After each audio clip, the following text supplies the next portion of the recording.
in the Eastern Conference Finals. This now becomes a best-of-3 with potentially 2 of those 3 games in Milwaukee. But tonight, it's the Raptors who take Game 4, and the final score, 120-102. And that's how the Eastern Conference Finals got tied at 2 games apiece as Game 5 moves back to Milwaukee. Stephen A. Smith joins us now from Toronto. He's got a special guest. He's got the pride of Lausanne High School out there in Memphis, Marc Gasol with the Raptors. Stephen A., take it away. Yes, he is with me, Marc Gasol, the center for the Toronto Raptors. The series is now tied 2-2. You had 17 points, hit 3 3-pointers. What's the difference in your game from games 1 and 2 to games 3 and 4? Why have you been so effective over these last 2 games? Looking at the basket more, being more aggressive, doing those things that you need to do. Have an impact offensively. Talk to me about what happened with you guys and your mentality after games 1 and 2. What were you most concerned about? What were you most worried about, considering the way that y'all had lost those first 2 games? Finishing possessions. I thought that, some stretches in game 1 and 2, we did a decent job defensively, but, we'll give up that offensive rebound, broken plays. So I thought that here we did a much better job of, taking away those easy baskets and continue to box out. Talk to me about tonight, Game 4. Obviously, you won this game, tying the series. Kawhi Leonard clearly was not himself with that left leg injury. What was the mindset of the team? What were the kind of things you were telling each other that you needed to do with him clearly not being 100%? Kawhi is always a trigger. Either he shoots it or he can create offense no matter what, because they pay obviously so much attention. He's a trigger for everyone else. So whatever movement he does opens up somebody else. So whenever he's in the court, he don't have to always score, but he's going to make somebody open. Talk to me about Kyle Lowry. Kyle Lowry had 25 points in Game 4. Obviously, he had a big-time game in Game 1, but y'all lost that game. Tonight, he showed up again. What about the way he's been playing? He's been playing great. On both ends of the floor, he's a guy that continues to play, make the extra play defensively. He's, more than willing to sacrifice his body for the team. And offensively, when he's aggressive like that, it makes us so much better. Specifically, what have you guys been doing to neutralize the Greek Freak? I know he had 25 and 10 tonight. Obviously, in Game 3, wasn't so great at all. Only had 12 points in that game, but he clearly is not the same player that he was in Games 1 and 2. What have you guys been doing that's been working against him so effectively? I think we're picking up a little higher. So when he goes to his move, it's a little farther away from the basket. So that helps trigger the help defense. So I think we're doing a better job on that. We put Kawhi on him a little bit more. He's a pretty good defender. What do you need to do in Game 5 to win Game 5 at Milwaukee? Continue to obviously to have that same energy that we had on Game 3 and 4. The same mindset as far as offense goes. Be disciplined defensively. Have that willing mindset of helping each other and taking the next step, and scramble and try to win the game. Marc Gasol, Stephen A. Smith, Michael Eaves, I'm doing your job. Back to you, man. All right, well, let me allow you to do your job real quick. You can thank Marc here. Let me ask you this from your perspective, Stephen A.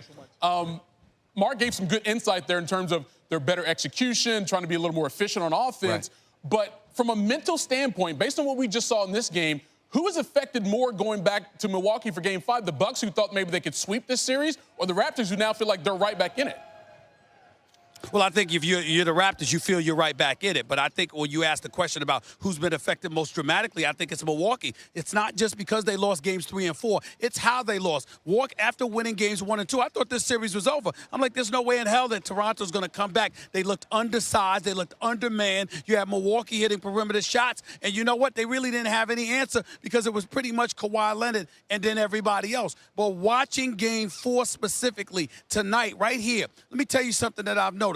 Whether it's Brooks Lopez, whether it's Ilyasova, whether it's him, Lopez, or whomever, Mirotic as well, when they are guarding anybody on Toronto forces a switch, and then they put them in situations where it's against somebody that can put the ball on the floor, and they can't guard these guys. As a result, it's a mismatch in favor of Toronto. It's made their offense that much more effective, and I think that's what's been putting Milwaukee on its heels. What we're seeing is a bunch of individuals on Milwaukee outside of the Greek Freak that's devoid of the level of athleticism you would hope. They can hit perimeter shots. They definitely can make open shots. But when you get up and guard them, make them put the ball on the floor, Make them make plays. They struggle offensively, and defensively, they struggle to guard folks in the open floor. Toronto has noticed that. They've utilized it to their effectiveness. They've taken advantage of it, and that's why this series is tied. Hey, in the playoffs, it's all about the adjustments the losing team makes. The Raptors made adjustments game 3 and 4. We'll see what the Bucks do when they get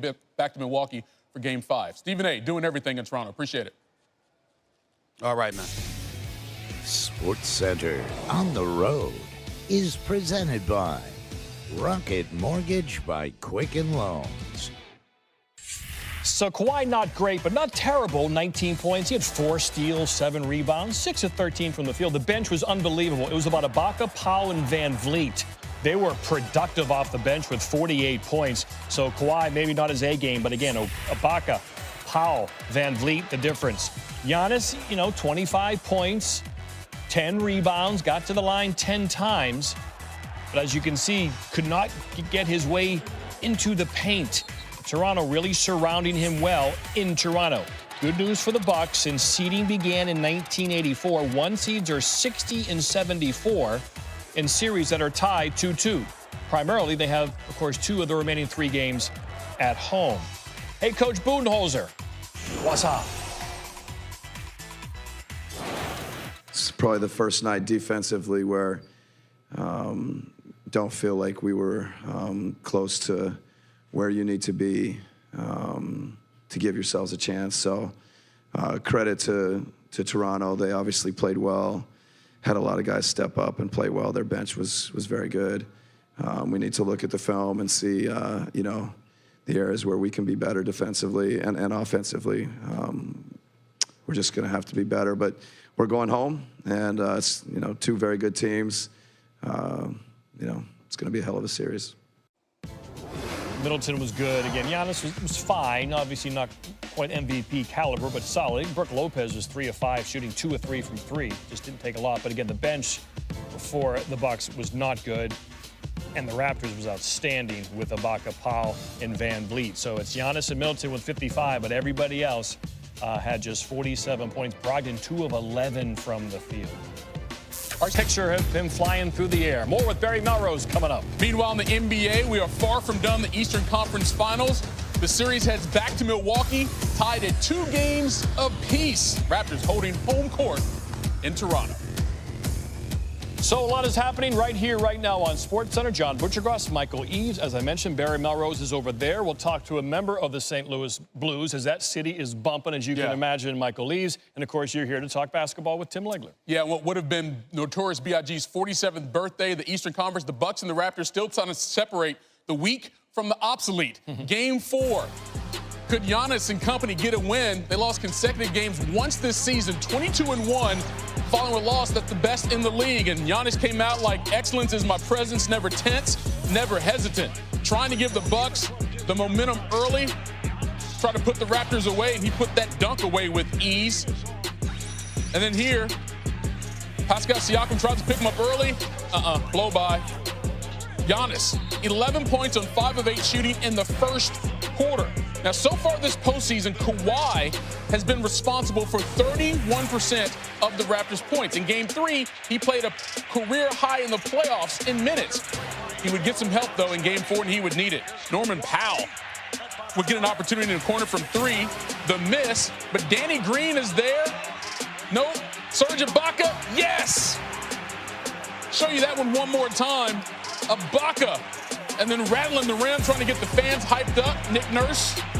Yo, how about that? Raptors up by 10. Then here, Lowry to Powell. He knocks that one down. Raptors not named Kawhi Leonard scored 60 of Toronto's 65 points in the first half. That's called picking up your superstar. Let's go to the third. 8-point advantage now for Toronto. Kawhi cutting and all over Giannis.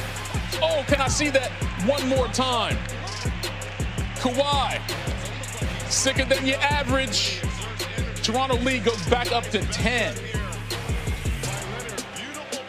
More from that offense by Toronto, even with Kawhi limping there. He's a gamer. He was out there getting it done. And how about that pass from Marc Gasol to the back-cutting Kawhi on a dime. Let's go to the fourth quarter. Raptors starting to pull away. Fred VanVleet. I'll take that and raise you 3. Off the glass even. You know it's your night. and you're banking in threes from off the rim from the elbow corner. Come on, dude. Lowry, he would have a big game here. He goes for 25 points, including that three, and the route was on. Kawhi didn't have a Kawhi night, didn't need to, only had 19 points, but the Raptors still win it by nearly 20, 120 to 102. The series goes back to Milwaukee for Game 5, tied at 2 games apiece.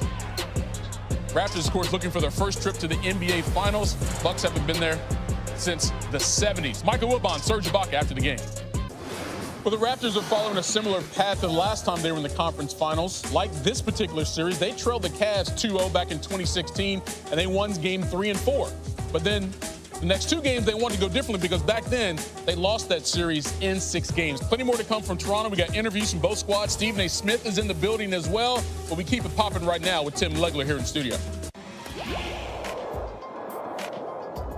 Well, this series comes down to 2 star players playing in traffic, and whichever team can handle that situation better ultimately is going to win this series. And there was no comparison in Game 4. The Toronto Raptors were better in every aspect of the game, but particularly when it comes to how their star players handled traffic.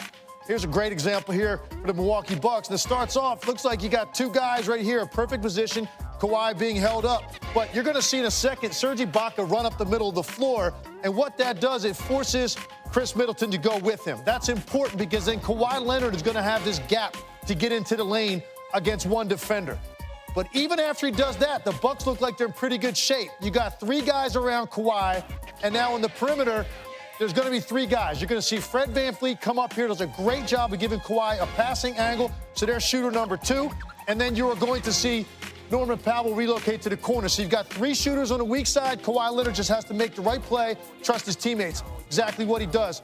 On this kick out to Fred VanVleet, George Hill has no choice but to run to him, and now you make one more pass to the corner for a wide-open 3. The Bucks were a step behind defensively the entire night. That's Kawhi Leonard showing great patience, coming to a jump stop, not panicking or turning the ball over, finding the right guy and trusting. This is what Giannis has been dealing with this entire series. Everywhere he is on the floor, he start off, bottle him off on the perimeter. Take a look here. Chris Middleton's going to come out here on the perimeter. Nice job by Danny Green denying this so that Giannis doesn't have that simple outlet pass. Giannis actually does a pretty good job here. Gets around the trap. But again, look at all the attention. You get pursuit here. You got one under the rim. Norman Powell comes off his man. It looks like Pat Connaughton is going to have a wide open 3, but multiple efforts all night. I saw it out of the Toronto Raptors. Watch Danny Green close this down on the kick out by Giannis.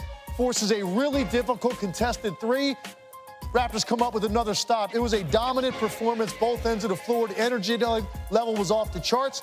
Now the Bucks head home, only 60-win team in the league. They've got a lot of things to figure out on both ends of the floor.